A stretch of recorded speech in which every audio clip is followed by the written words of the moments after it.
नमस्ते, राधे राधे, हेलो प्यारे बच्चों। Today we are going to study about basics of BSc second semester. देखिए, आज इस वीडियो में मैं आपके साथ बेसिक्स डिस्कस करने वाली हूँ बीएससी सेकेंड सेमेस्टर का। पहले मैंने सोचा उन चीज़ों को बोर्ड पे लिख के पढ़ाया जाए, बट फिर मैंने नोटिस किया कि जो डायग्राम मैं ऐड कर सकती हूँ प्रेजेंटेशन में, उसको मैं बोर्ड पे नहीं ऐड कर सकती। समझाऊंगी तो मैं आपको सेम ही चीज़ें, तो थोड़ी सी डायग्रामेटिक चीज़ें, विजुअल रिप्रेजेंटेशन, देखिए स्टडी भी कहती है और बीएड आप करते हैं, टीचिंग की पढ़ाई करते हैं जब, तो उसमें बताया भी जाता है कि जो 60% पीपल्स हैं वो विजुअल रिप्रेजेंटेशन से ज़्यादा अच्छे से समझ में आता है उनको। ठीक है, तो मैंने उसी को थोड़ा सा ध्यान में रखते हुए मैंने सोचा कि क्यों ना आपके साथ प्रेजेंटेशन में ही डिस्कस किया जाए।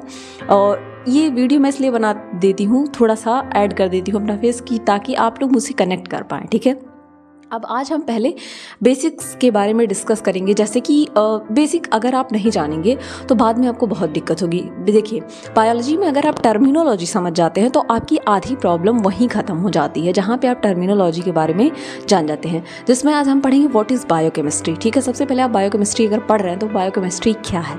ठीक है, फिर बायोकेमिस्ट्री में कुछ चीज़ें आती हैं जैसे बायोमोलिक्यूल्स, ठीक है, केमिकल्स क्या हैं उनके बारे में। फिर कुछ चीज़ें आती हैं जैसे एक्सोथर्मिक, एंडोथर्मिक रिएक्शन, ठीक है, ऑक्सीडेशन, रिडक्शन क्या होते हैं, इनके बारे में हम थोड़ा सा समझेंगे ताकि आगे का आपका कॉन्सेप्ट काफ़ी अच्छे से क्लियर हो सके।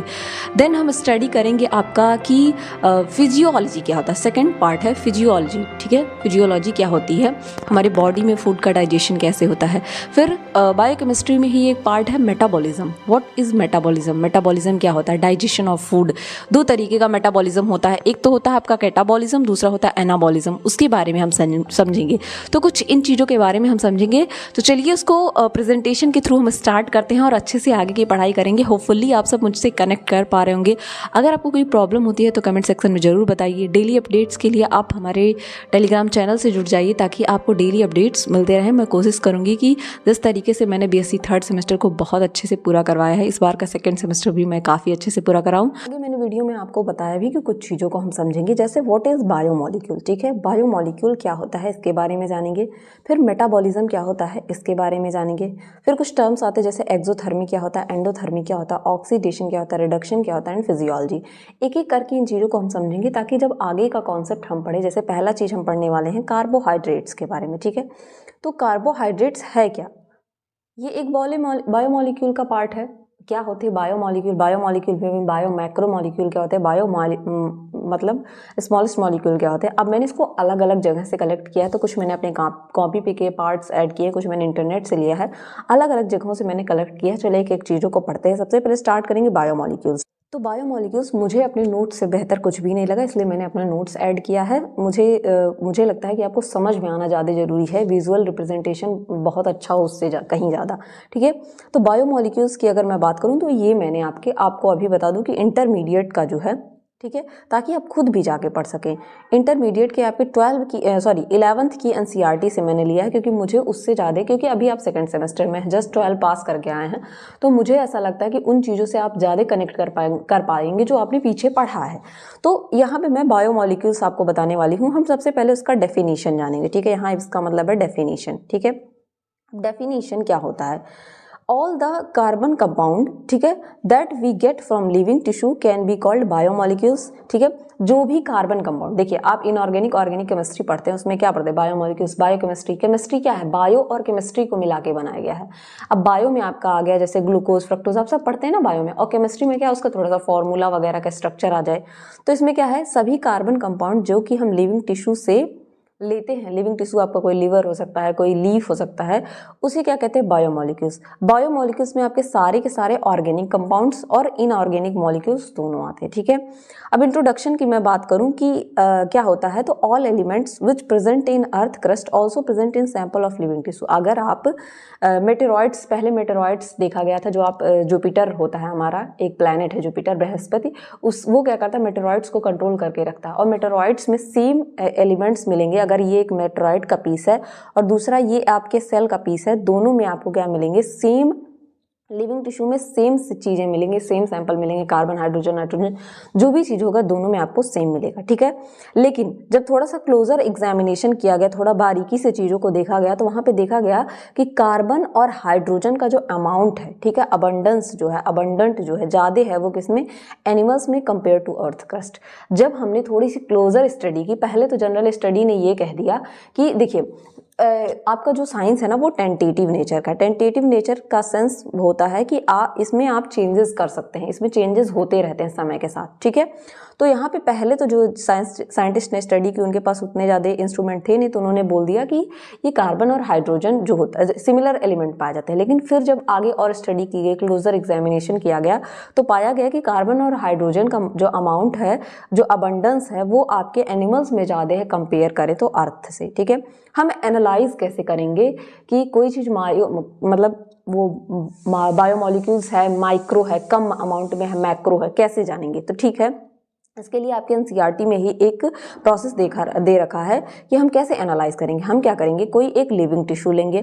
अब वो लिविंग टिश्यू कोई वेजिटेबल का पीस हो सकता है या लिवर पीस हो सकता है, ठीक है, यानी कि animal as well as plant tissue दोनों हो सकता है। अब उसको हम क्या करेंगे, उसका पेस्ट बनाएंगे। मोर्टार पेस्टल आप सबने इस तरीके की, जिसको कि नॉर्मल लैंग्वेज में कूटनी भी कहा जाता है, इस तरीके का देखा होगा, उसे अदरक वगैरह क्या करते हैं, पेस्ट बनाते हैं उसका। मोर्टार पेस्टल लेंगे और उसमें एक केमिकल का यूज़ करेंगे जिसको कि हम कहते हैं ट्राइक्लोरोएसिटिक एसिड, उसके साथ उसकी स्लरी बना लेंगे, चटनी बना लेंगे, ठीक है।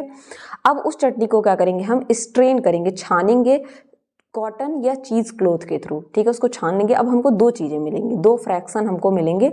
एक मिलेगा फिल्ट्रेट, ठीक है, जो छना हुआ पार्ट है, और एक रिटेंटेंट, मतलब आपने अगर कप, ये आपका कप है और इसमें अगर चाय छाना आपने, ठीक है, तो यहाँ पे आ गया ये आपका फिल्ट्रेट, चाय आ गया, और ऊपर चाय पत्ती आ गई, ये हो गया आपका रिटेंटेंट, ठीक है।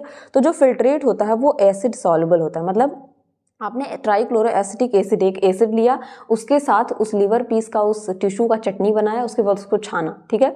छानने के बाद जो छना हुआ पार्ट मिलेगा, ऐसा वो क्या होगा, वो एसिड में सॉल्युबल है तभी वो छन गया, नीचे आ गया, और जो एसिड में सॉल्युबल नहीं हुआ वो आपको ऊपर मिल जाएगा छन्नी में, चाय पत्ती के थ्रू, ठीक है।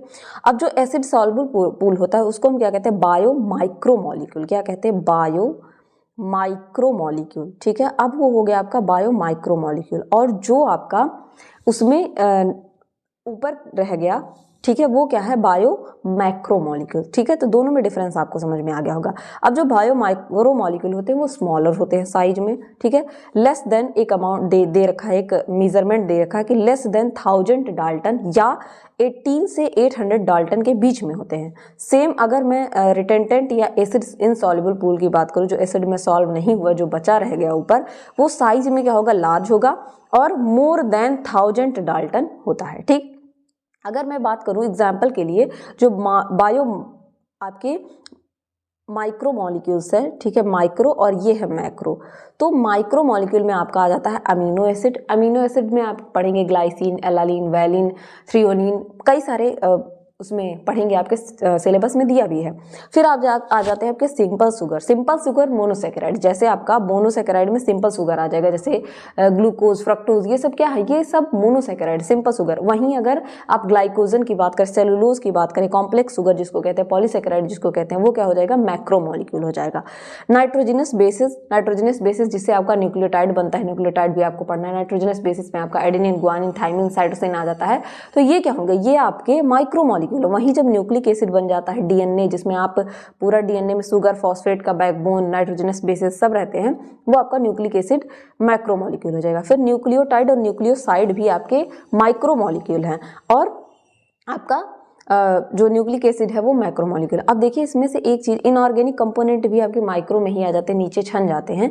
एक है लिपिड। लिपिड के लिए थोड़ा सा एक्सेप्शन है, और इसी से एक्सेप्शन से क्वेश्चन पूछा जाता है। अब देखिए लिपिड की अगर मैं बात करूं तो लिपिड क्या है, लिपिड एक तरीके का ऐसा मॉलिक्यूल है जो स्ट्रिक्टली आप इसको बायो मैक्रो मॉलिक्यूल भी नहीं कह सकते, और ये पॉलीमरिक भी नहीं होता। मतलब अभी आप अगर देखेंगे ऊपर अमीनो एसिड, तो अमीनो एसिड क्या होता है, एक अमीनो एसिड दूसरे से मिला, दूसरा तीसरे, तीसरा चौथे से, इस तरीके से ये प्रोटीन बना लेगा। सेम शुगर के साथ एक शुगर, दूसरा शुगर, तीसरा शुगर, कॉम्प्लेक्स शुगर बन जाएंगे मैक्रोमोलिक्यूल। लेकिन सेम नाइट्रोजनस बेस के साथ है, एक एक यूनिट मिलकर क्या बनाएगी, न्यूक्लिक एसिड बना देगी। लेकिन आपका लिपिड क्या होता है, पॉलीमरिक नहीं है, ये पॉलीमर नहीं होता, ठीक है, ये कई सारी यूनिट से नहीं मिलकर बना होता है, ये सिंगल यूनिट ही होता है, ठीक है, पॉलीमरिक नहीं होता है, ये चीज़ इसके बारे में याद रखिएगा। और दूसरी चीज़, ये स्ट्रिक्टली बायो माइक्रोमोलिक्यूल भी नहीं है। क्यों?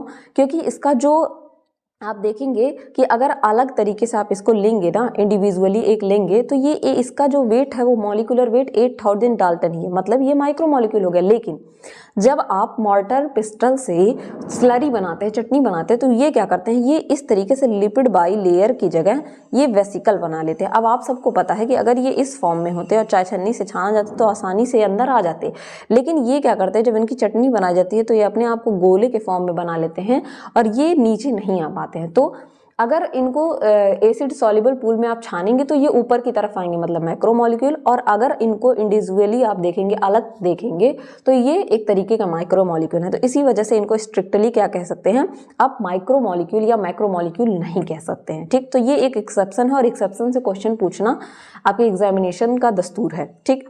अब आपको इनऑर्गेनिक सॉल्वेंट, अभी तक आपने केवल organic solvent carbon, hydrogen, nitrogen, oxygen को निकाला। अब जो इनऑर्गेनिक जैसे कि सल्फेट, फॉस्फेट हैं, उनको आप कैसे अलग करेंगे। अब इनऑर्गेनिक के लिए हम क्या करते हैं कि हम एश एनालिसिस टेस्ट कहते हैं, इस टेस्ट का नाम है एश एनालिसिस टेस्ट। इसमें क्या करेंगे, हम सेल को लेंगे, सेल का वेट कर लेंगे, वेट करने के बाद उसके बाद हमको वेट मिल जाएगा। अब उसको हीट करेंगे, मतलब सुखा लेंगे, वो सूख जाएगा। मान लीजिए आपने पत्ती ली, उसका वेट कर लिया, अब उसको सुखा लेंगे, उसका ड्राई वेट मिल गया। अब उसको आप बर्न करेंगे, मतलब जलाएंगे, ठीक है। तो जो जल गया वो क्या है, आपका ऑर्गेनिक कंपोनेंट था, वो जल के ऊपर चला गया। और जो बचा हुआ ऐश था, जो बचा हुआ राख, आप देखते हैं किसी चीज़ को, अगर मान लीजिए पेपर का टुकड़ा था, आपने इसको जलाया, नीचे ये राख जो बच जाता है वो क्या होता है, इनऑर्गेनिक कंपोनेंट होता है। और वो इनऑर्गेनिक कंपोनेंट आपके कैल्शियम, मैग्नीशियम हो सकते हैं, सल्फेट, फॉस्फेट। अगर वो कैल्शियम और मैग्नीशियम है तो सिंपल सी बात है, वो क्या होते हैं, एलिमेंट्स होते हैं। लेकिन अगर वो सल्फेट, फॉस्फेट के फॉर्म में तो वो क्या होते हैं, कंपाउंड्स होते हैं, ठीक। अब हम डिस्कस करने वाले हैं थोड़ा सा कुछ चीज़ों के बारे में जान लेंगे। जैसे वाटर क्या है, water is a most abundant chemical, 17 से 90% लिविंग टिश्यू है जो वाटर आपके इन्वायरमेंट में पाया जाता है। मोस्ट अबंडेंट बायोमोलिक्यूल्स क्या है, वो आपका प्रोटीन है, आपकी बॉडी में 10 to 15% पाया जाता है। अगर हम कंपेरिजन करें कि लिविंग और नॉन लिविंग जो एलिमेंट्स हैं उनमें कैसे पाए जाते हैं, लिविंग बॉडी में कोई चीज़ कितनी पाई जाती है, तो उसके कंपेरिजन ये है, एक है। देखिए अभी आप जान के हैरान होंगे कि अगर एक नॉन लिविंग, जैसे कि अर्थ क्रस्ट है, क्या है, नॉन लिविंग है, बायोटिक कंपोनेंट है, और हम लिविंग हैं, आप में हाइड्रोजन जो है वो नॉन लिविंग कंपोनेंट में 0.14%, जबकि आपकी बॉडी में 0.5% पाया जाता है। कार्बन आपकी बॉडी में ज़्यादा पाया जाता है कंपैरेटिवली अर्थ के, ये बात आप बाद में पता भी चली। ऑक्सीजन अर्थ में 46.6%, जबकि बॉडी में 65% पाया जाता है। नाइट्रोजन आपके अर्थ क्रस्ट में वह बहुत छोटे अमाउंट में, जबकि बॉडी में 3.3% पाया जाता है। इसी तरीके से एक कंपैरिजन पूरा दे रखा है, चाहे तो आप इसका स्क्रीनशॉट ले सकते हैं।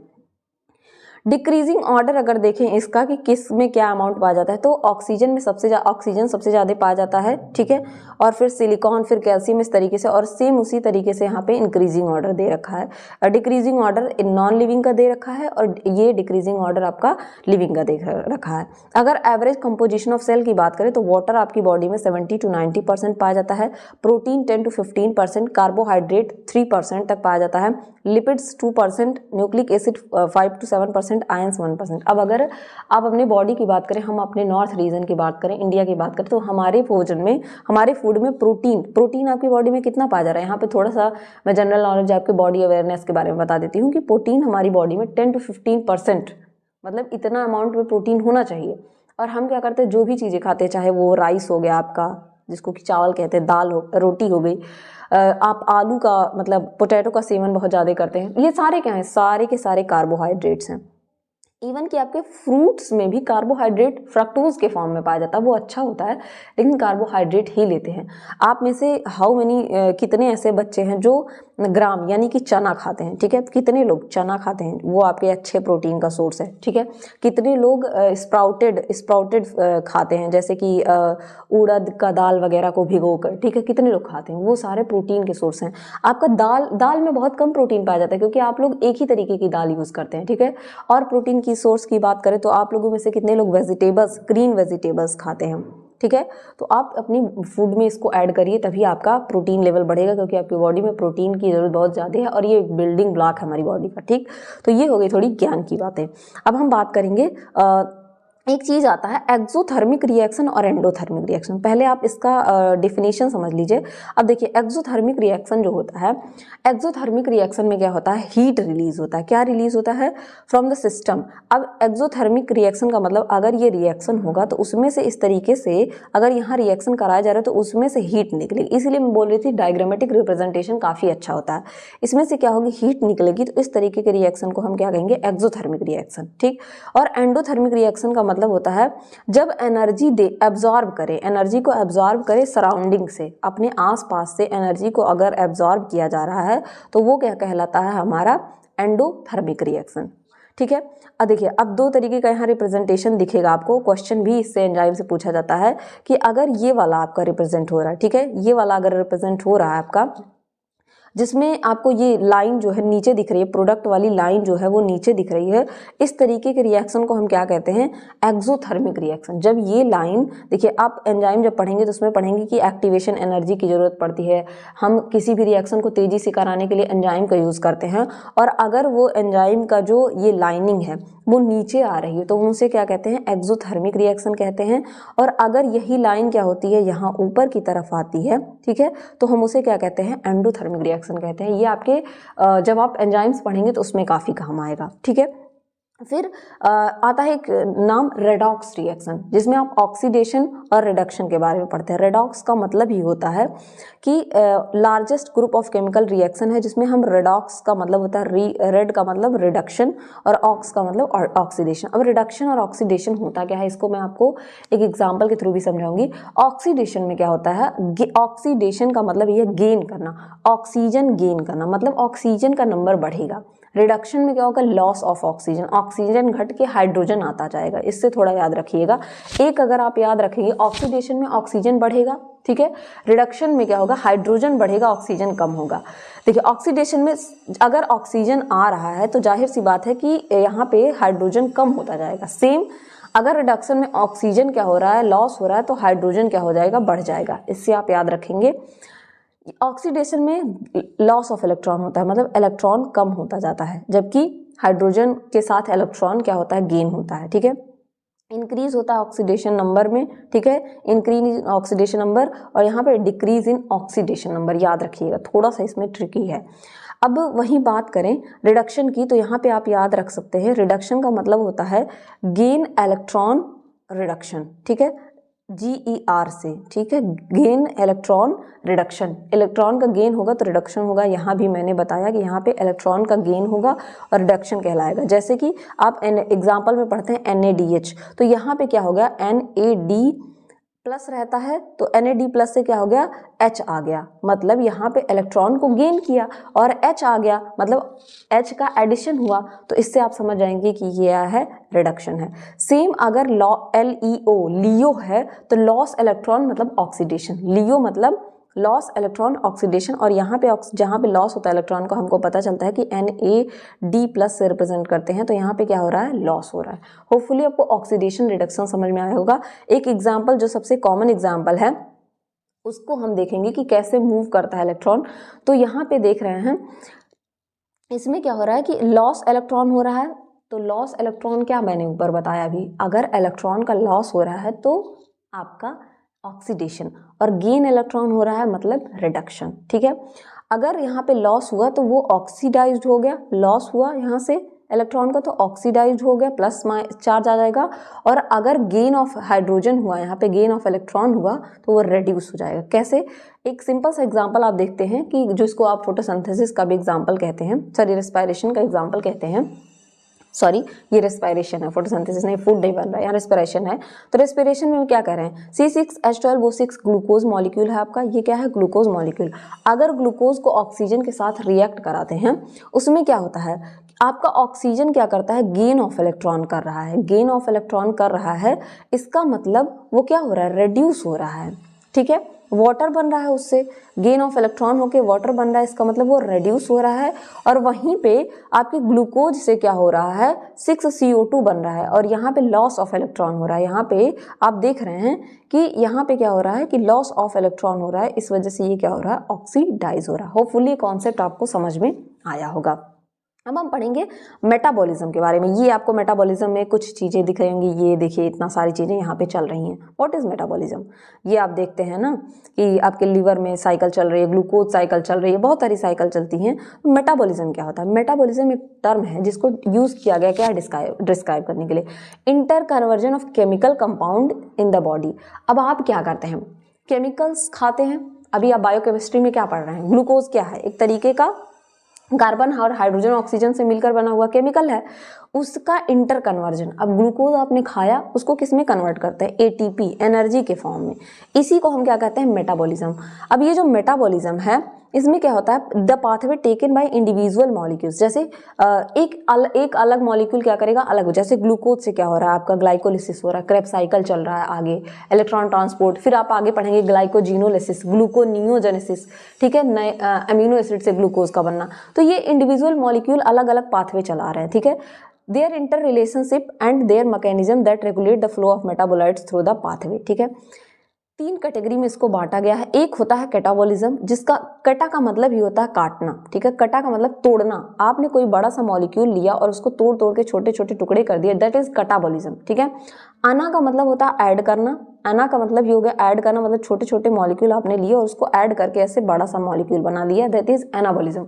एम्फीबोलिक पाथवे का मतलब होता है एम्फी, जहाँ आ जाए, चाहे वो एम्फीबियन हो चाहे कहीं भी हो। एम्फी का मतलब एम्फीपैथिक हो, मतलब 2 चीजें होंगी वहां पे, मतलब कैटाबॉलिज्म भी होगा, वहां एनाबॉलिज्म भी होगा, दैट इज एम्फीबोलिक पाथवे, ठीक। अब मेटाबॉलिज्म में जो एनाबॉलिक पाथवे है, एनाबॉलिक पाथवे में क्या होता है, इसमें हम ऐड करते हैं। एनाबॉलिक से ही याद रखिएगा, ऐड क्या करेंगे, सिंथेसिस क्या करेंगे, बनाएंगे लार्जर मॉलिक्यूल को, मोर कॉम्प्लेक्स कंपाउंड को, छोटे छोटे स्मॉलर प्रिकर्सर से, छोटे छोटे स्मॉलर मॉलिक्यूल से, ठीक है। इसमें एग्जाम्पल है इसके, सिंथेसिस ऑफ प्रोटीन, प्रोटीन का बनना, छोटे छोटे अमीनो एसिड को मिला के हमने क्या बना दिया, प्रोटीन, ठीक है। उसी तरीके से synthesis of reserve triglycerides and glycogen, triglyceride का बनना, ग्लूकोज को ऐड कर करके आप क्या बना देंगे, ग्लाइकोजन। छोटे से मॉलिक्यूल से छोटे छोटे मॉलिक्यूल को ऐड कर करके बड़ा सा मॉलिक्यूल बना दे रहे, दैट इज एनाबॉलिक पाथवे। और ये कैसा रिएक्शन होता है, ये एक एंडोथर्मिक रिएक्शन होता है। एंडो का मतलब पता था, अभी मैंने बताया। एंडो में आप क्या कर रहे थे, ऐसे बाहर से एनर्जी अंदर ली जा रही थी, मतलब यहाँ हमको एनर्जी की जरूरत पड़ेगी, बाहर से एनर्जी लेनी पड़ेगी। आप एटीपी का यूज करेंगे अपनी बॉडी में। अगर इस वाली स्लाइड को आप समझ जाते हैं, मैं आपको 100% गारंटी के साथ कहती हूँ, आगे की चीजें आपके लिए बहुत आसान हो जाएंगी, ठीक है। कैसा रिएक्शन होगा एनाबॉलिक पाथवे, एंडोथर्मिक। यहाँ से क्वेश्चन पूछेगा 100%। कैटाबॉलिक पाथवे की बात करूँ तो कटा से नाम ही बताया था मैंने, कट करना, छोटे छोटे पीसेस में तोड़ना, ठीक है। अब आप कट कर रहे हैं किसी चीज को, मतलब कोई लार्जर मॉलिक्यूल है, कोई बड़ा सा मॉलिक्यूल है और उसको छोटे पीसेस में तोड़ रहे हैं। और कॉमनली ये क्या होता है, ऑक्सीडेटिव रिएक्शन होता है। और ये कैसा रिएक्शन होता है, एक्सोथर्मिक, मतलब इससे एनर्जी रिलीज होगी। अब देखिए आपने क्या किया, ग्लूकोज लिया और ग्लूकोज को छोटे छोटे पीसेस में तोड़ के एटीपी बना दिया। ग्लूकोज से आपने पायरुवेट बनाया, पायरुवेट से फिर आपने पूरा एसिटाइल कोएंजाइम का साइकिल चला, ऑक्सैलोएसीटेट बना, फिर वो गया माइटोकॉन्ड्रिया में, इलेक्ट्रॉन ट्रांसपोर्ट चेन हुआ वहाँ पे और आपको फाइनली एटीपी मिल गया। तो एक बड़े से मॉलिक्यूल से आपने एक छोटा सा मॉलिक्यूल बना दिया, इसको क्या कहते हैं, कैटाबॉलिक पाथवे। और यहाँ आपको एनर्जी मिली, मतलब ये एक्सोथर्मिक एनर्जी इसने जनरेट किया, दैट इज एक्सोथर्मिक रिएक्शन। यहाँ पे ऑक्सीडेशन हुआ, ऑक्सीजन का लॉस हुआ। ग्लूकोज में ऑक्सीजन था, वो ऑक्सीजन घट घट के आपके एटीपी में आ गया, ठीक है। तो कैसा रिएक्शन हो गया, कटाबॉलिक प्रोसेस। एम्फीबोलिक का प्रोसेस का मतलब होता है, जैसे इसमें देखिए मेनली रेस्पिरेटरी चेन का पाया जाना, जिसको कि आप इलेक्ट्रॉन ट्रांसपोर्ट चेन कहते हैं। एम्फीबोलिक पाथवे को कहते हैं occur at cross roads of metabolism. Cross road मतलब जहां दो रोड एक दूसरे को क्रॉस करती हैं, ठीक है। यहाँ पे क्या होगा, एक्टिंग, ये लिंक की तरह काम करता है एनाबॉलिक और कटाबॉलिक पाथवे में, जिसमें आप सिट्रिक एसिड साइकिल पढ़ते हैं। सिट्रिक एसिड साइकिल देखिए, आपका ग्लूकोज जो है ग्लाइकोलिसिस का प्रोसेस हो रहा है, ठीक है। तो उसमें क्या बना, आपने थोड़ा उसको पायरुवेट बनाया, बीच में सिट्रिक एसिड साइकिल आता है, फिर आपका इलेक्ट्रॉन ट्रांसपोर्ट चेन माइटोकॉन्ड्रिया में चलता है। तो ये एक लिंक की तरह काम करता है, मतलब ये कैटाबॉलिक और एनाबॉलिक को जोड़ने का काम करता है। होपफुली ये चीज आपको समझ में आई होगी। मेटाबॉलिज्म देखिए, अगर आप 70 kg के एडल्ट ह्यूमन बीइंग हैं तो आपको लगभग 1920 से लेकर 290 100 तक किलो कैलोरी मेटाबॉलिक फ्यूल हर दिन की ज़रूरत पड़ती है, ठीक है। एनर्जी की रिक्वायरमेंट आपको कार्बोहाइड्रेट की 40 से 60%, लिपिड्स की मेनली ट्राइग्लिसराइड, उसमें भी अनसैचुरेटेड फैटी एसिड वाले जो आपके गुड कोलेस्ट्रॉल वाले हैं, गुड फैटी एसिड हैं, उनको आपको खाना, जैसे ओमेगा हो गया फैटी एसिड और अनसैचुरेटेड फैटी एसिड खाना 30 से 40%, और प्रोटीन आपको 10 to 15% as well as alcohol यहाँ लिखा है, इसमें गर्म जगहों पे ज़्यादा ज़रूरत पड़ती है, ठीक है। उसके बाद अगर मैं बात करूँ तो कांस्टेंट रिक्वायर्ड होती है मेटाबॉलिक फ्यूल का आपकी बॉडी को चलने के लिए, तो इतना आपको चाहिए, ठीक है, तो इतना मेटाबॉलिज्म होना चाहिए। नेक्स्ट मैं बात करूँ व्हाट इज़ फिजियोलॉजी, ठीक है। फिजियोलॉजी क्या है, अब यहाँ बॉडी आपको दिख रही होगी, ठीक है, ये बॉडी दिख रही होगी। फिजियोलॉजी क्या है? फिजियोलॉजी एक साइंटिफिक स्टडी है जिसमें हम क्या करते हैं, फंक्शन और मैकेनिज्म पढ़ते हैं लिविंग ऑर्गेनिज्म का। फिजियोलॉजी में बेसिकली हम क्या पढ़ते हैं, various level of organisation, cell में पाया जाता है, सेल से टिश्यू, टिश्यू से ऑर्गन, ऑर्गन से सिस्टम। अब फिजियोलॉजी क्या होती है, एक्सप्लोर करती है कैसे बायोलॉजिकल प्रोसेस हमारी बॉडी में चलते हैं, जैसे कि मेटाबॉलिज्म कैसे हो रहा है बॉडी में, इसको कहते हैं फिजियोलॉजी। कैसे एक सर्कुलेशन हो रहा है हमारी बॉडी में, कैसे रेस्पिरेशन हो रहा है, कैसे हमारा नर्वस सिस्टम काम कर रहा है, हमारी ओवरऑल हेल्थ कैसे काम कर रही है, कैसे फूड माउथ से जाके आपके स्टमक गया, स्टमक से स्मॉल इंटेस्टाइन, लार्ज इंटेस्टाइन, फिर बाहर निकल गया, व्हाट इज दिस, इसको क्या कहते हैं, फिजियोलॉजी। एक्सपेरिमेंट और ऑब्जर्वेशन के थ्रू पता चला कि फिजियोलॉजिस्ट जो होते हैं वो अंडरस्टैंड करते हैं intricacies of bodily function and their regulation, कैसे हमारी बॉडी के अंदर फंक्शंस हो रहा है। जैसे हमारी बॉडी में कई सारे ऑर्गन्स पाए जाते हैं, किडनी हो गया, आपको ब्रेन दिख रहा है, लिवर दिख रहा है, यहाँ पे स्टमक, आपको हार्ट दिख जाएगा यहाँ पे, ये सारी हमारी बॉडी में फंक्शंस कैसे कर रहे हैं इनके बारे में हम जानते हैं, ठीक है। What is physiology? Physiology study है लाइफ प्रोसेसेस की, how living system work, the molecular level पे, ऑर्गन सिस्टम लेवल पे, होल ऑर्गेनिज्म लेवल पे, मतलब कोई एक सेल है, देखिए जैसे यूनिसेलुलर ऑर्गेनिज्म है, यूग्लिना वगैरह, उनमें भी तो बॉडी का फंक्शन हो रहा है, कैसे हो रहा है। मॉलिक्यूल्स के लेवल पर आप ग्लूकोज पढ़ रहे हैं, फ्रक्टोज पढ़ रहे हैं, कार्बन, हाइड्रोजन, नाइट्रोजन, ऑक्सीजन पढ़ रहे हैं, उसके लेवल पे कैसे हो रहा है। पूरे ऑर्गेनिज्म, जैसे हमारी बॉडी में पूरे ऑर्गेनिज्म में कैसे हमारी, आप सोच सकते हैं आप एक एक चैप्टर पढ़ रहे हैं, digestion, heart regulation, circulatory system, और हमारी बॉडी में सारी चीज़ें चल रही हैं, इसकी स्टडी को हम क्या कहते हैं, physiology. How living system respond to physical activity, how living system respond to environmental condition, how the genome translate into function at different level, इन सब चीज़ों की स्टडी को हम क्या कहते हैं, फिजियोलॉजी। होपफुली ये वीडियो आपको बहुत अच्छे से समझ में आई होगी, आप इसको अंडरस्टैंड कर पाए होंगे, ठीक है। और ये मैं आपको गारंटी के साथ कह सकती हूँ, ये वीडियो, इंट्रो वाली वीडियो आपके लिए बहुत ज़्यादा ज़रूरी है, क्योंकि यहाँ से आपका कॉन्सेप्ट क्लियर होगा। तो मैं आप सबसे रिक्वेस्ट करूँगी कि आप प्लीज़, मेरे लिए नहीं तो अपने लिए इस चीज़ को देख लीजिए, मुझे तो पढ़ाना है, मैं खुद पढ़ के इन चीज़ों को पढ़ाती हूँ, तो ये चीज़ आपको बहुत हेल्प करेगी। चलिए तब तक के लिए पढ़ते रहिए, बढ़ते रहिए। Thank you everyone.